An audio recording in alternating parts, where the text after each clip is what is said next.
बिहार में INDI alliance का खेल बिगाड़ने एक बड़े नेता आ रहे हैं और उन्होंने 11 सीटों पर उम्मीदवार उतारने की बात भी कर दी है और इससे राहुल गांधी और तेजस्वी की चिंता बढ़ गई है और हलचलें तेज हो गई हैं। कहा जा रहा है कि जेडीयू को भी इससे नुकसान हो सकता है अपनी सीटों पर, क्योंकि वो नेता मुस्लिम वोटों की ध्रुवीकरण करने में माहिर हैं। हम बात कर रहे हैं ओवैसी की।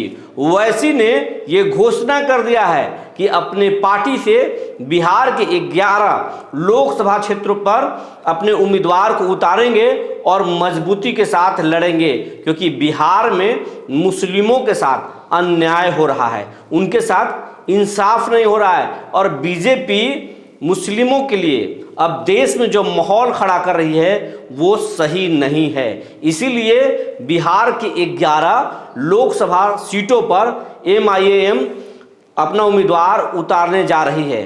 लेकिन कहा जा रहा है कि वो ऐसी खुद से ये नहीं कर रहे हैं, बल्कि इसके पीछे कहीं ना कहीं बीजेपी खड़ी है। इससे बीजेपी को फायदा होगा और बीजेपी को दो तरीके से फायदा होगा।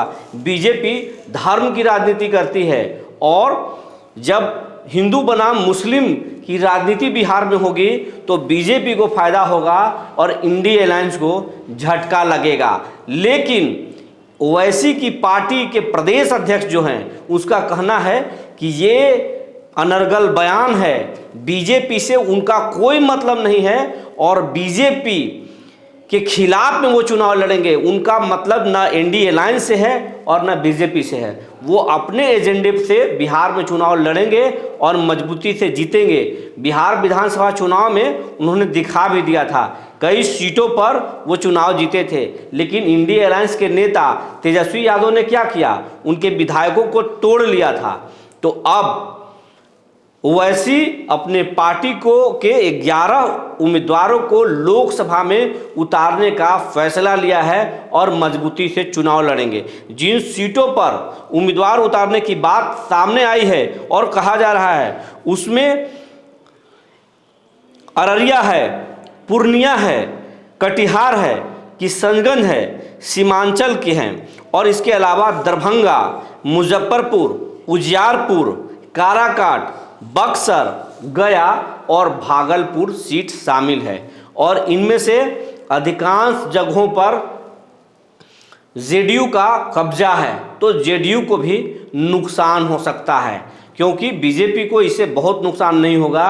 बीजेपी जो राजनीति करती है, धर्म की राजनीति करती है, उसमें कहीं भी मुस्लिम वोटों का नुकसान की बात बीजेपी के लिए नहीं है। लेकिन जेडीयू जो है अल्पसंख्यक की राजनीति करती है, वो सबके लिए राजनीति करती है। लेकिन उसके जो जेडीयू के जो मुस्लिम वोटर हैं उसमें ओवैसी बड़ी सेंधमारी कर सकते हैं और जितना जेडीयू को नुकसान होगा उससे कहीं ज़्यादा राहुल गांधी और तेजस्वी को नुकसान हो सकता है। और यही कारण है कि तेजस्वी और राहुल अब इस विषय पर मंथन तेज कर दिए हैं। हलचल तेज हो गई है कि किस तरीके से इसका डैमेज कंट्रोल किया जा सके, किस तरीके से ओवैसी की जो चाल है उसको रोका जा सके और इसके पीछे जो साजिश हो रही है उसको डिकोड करके जनता के बीच में बताया जाए।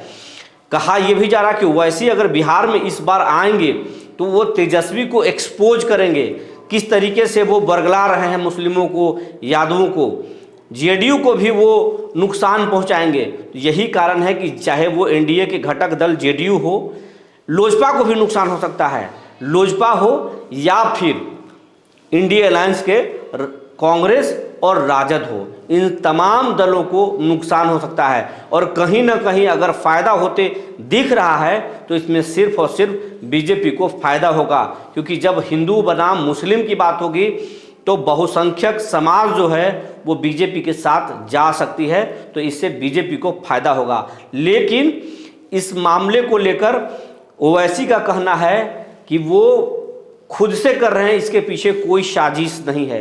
तो जो जानकारी निकल कर आ रही थी हमने आपको बता दिया। इस खबर पर हमारी नज़र बने रहेगी। तब तक के लिए धन्यवाद।